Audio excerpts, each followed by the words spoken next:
Welcome to today's Walk Through the Bible by category. We have 6 categories with 1 chapter each. This will take us through the Bible in less than 9 months. Our first category begins with a reading from the Torah, God's law through Moses. You have completed all reading of the books of the law. Our second chapter is from Israel's history. 2 Chronicles 36.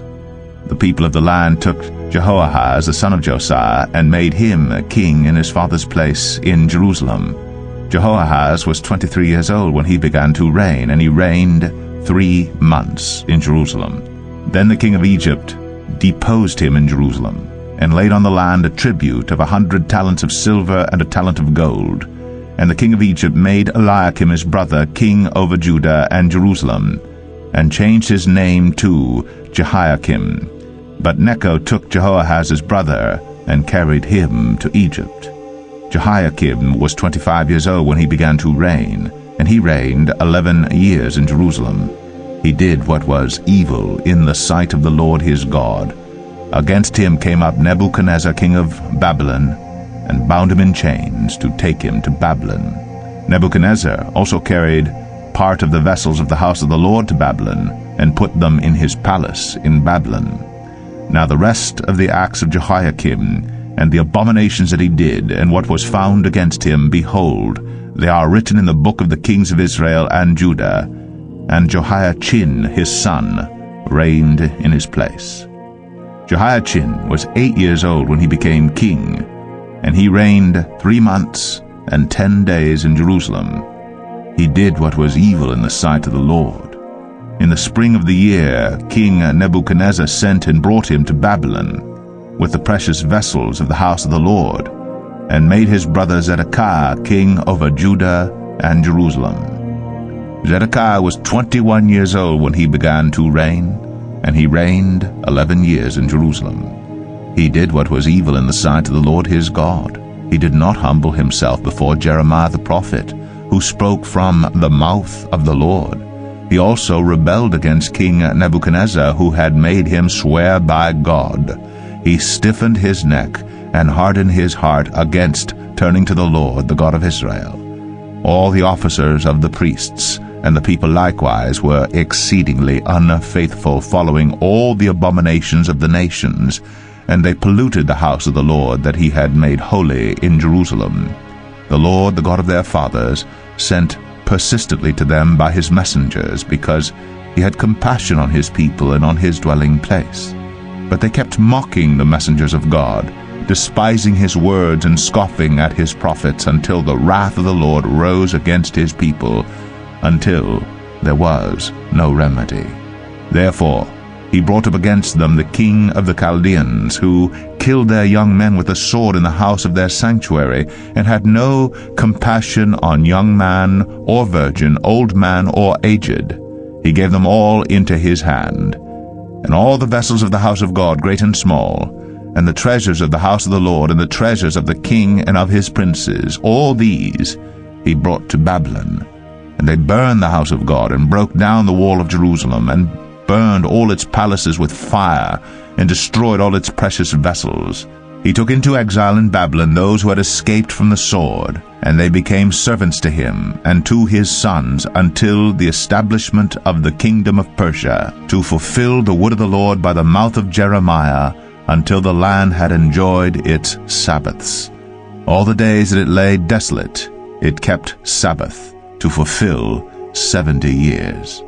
Now in the first year of Cyrus king of Persia, that the word of the Lord by the mouth of Jeremiah might be fulfilled, the Lord stirred up the spirit of Cyrus king of Persia, so that he made a proclamation throughout all his kingdom, and also put it in writing.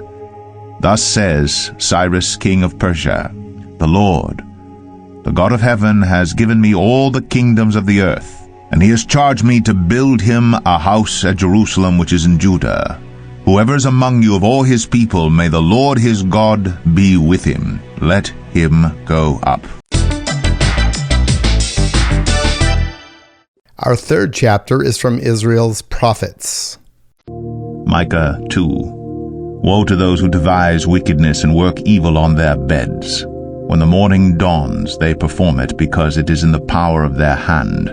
They covet fields and seize them, and houses and take them away.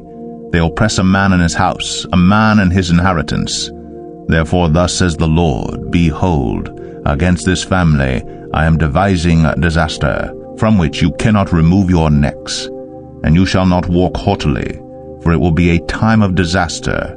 In that day they shall take up a taunt song against you, and moan bitterly, and say, We are utterly ruined. He changes the portion of my people, how he removes it from me. To an apostate he allots our fields. Therefore you will have none to cast the line by lot in the assembly of the Lord. Do not preach. Thus they preach. One should not preach of such things. Disgrace will not overtake us. Should this be said, O house of Jacob? Has the Lord grown impatient? Are these his deeds? Do not my words do good to him who walks uprightly? But lately my people have risen up as an enemy.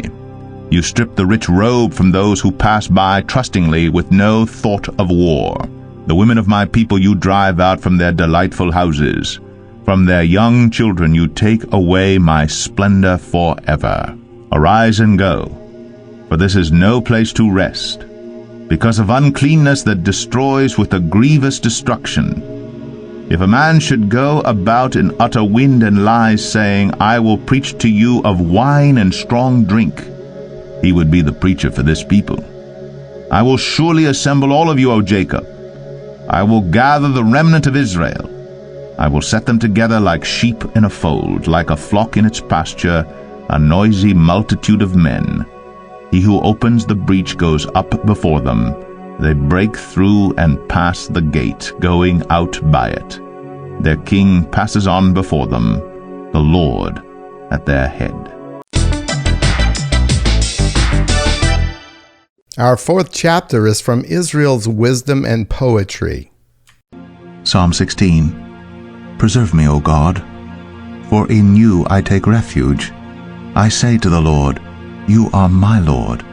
I have no good apart from you. As for the saints in the land, they are the excellent ones, in whom is all my delight. The sorrows of those who run after another god shall multiply. Their drink offerings of blood I will not pour out, or take their names on my lips. The Lord is my chosen portion and my cup. You hold my lot. The lines have fallen for me in pleasant places. Indeed, I have a beautiful inheritance. I bless the Lord who gives me counsel. In the night also my heart instructs me.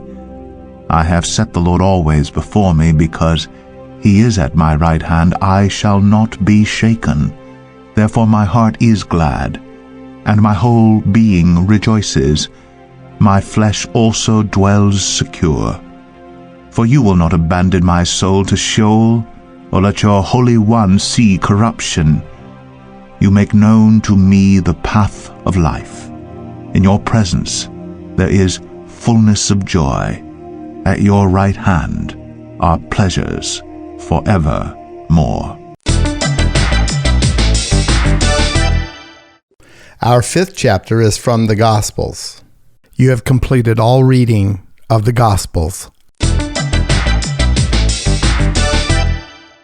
Our final chapter for today is from the church epistles, or letters. You have completed all New Testament epistles. Therefore, for the remainder, we will add Proverbs and Ecclesiastes in this category. Proverbs 6. My son, if you have put up security for your neighbor, have given your pledge for a stranger, if you are snared in the words of your mouth, caught in the words of your mouth, then do this, my son, and save yourself. For you have come into the hand of your neighbor. Go, hasten, and plead urgently with your neighbor. Give your eyes no sleep, and your eyelids no slumber. Save yourself like a gazelle from the hand of the hunter, like a bird from the hand of the fowler. Go to the ant, O slugger, consider her ways, and be wise. Without having any chief, officer, or ruler, she prepares her bread in summer, and gathers her food in harvest. How long will you lie there, O sluggard?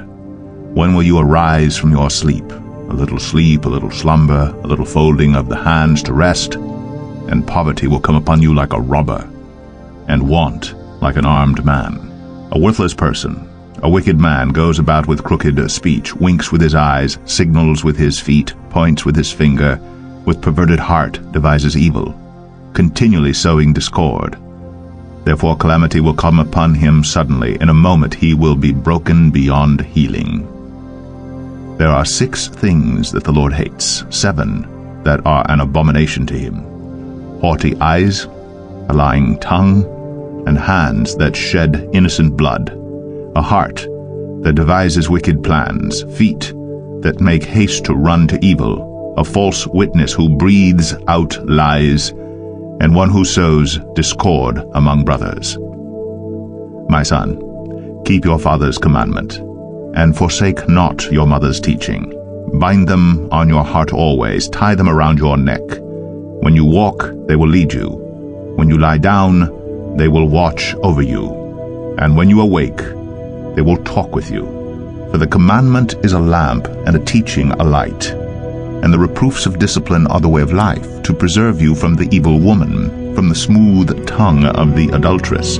Do not desire her beauty in your heart, and do not let her capture you with her eyelashes, for the price of a prostitute is only a loaf of bread, but a married woman hunts down a precious life. Can a man carry fire next to his chest and his clothes not be burned? Or can one walk on hot coals and his feet not be scorched? So is he who goes in to his neighbor's wife. None who touches her will go unpunished. People do not despise a thief if he steals to satisfy his appetite when he is hungry. If he is caught, he will pay 7-fold. He will give all the goods of his house. He who commits adultery lacks sense. He who does it destroys himself. Wounds and dishonor will he get, and his disgrace will not be wiped away. For jealousy makes a man furious, and he will not spare when he takes revenge. He will accept no compensation. He will refuse though you multiply gifts.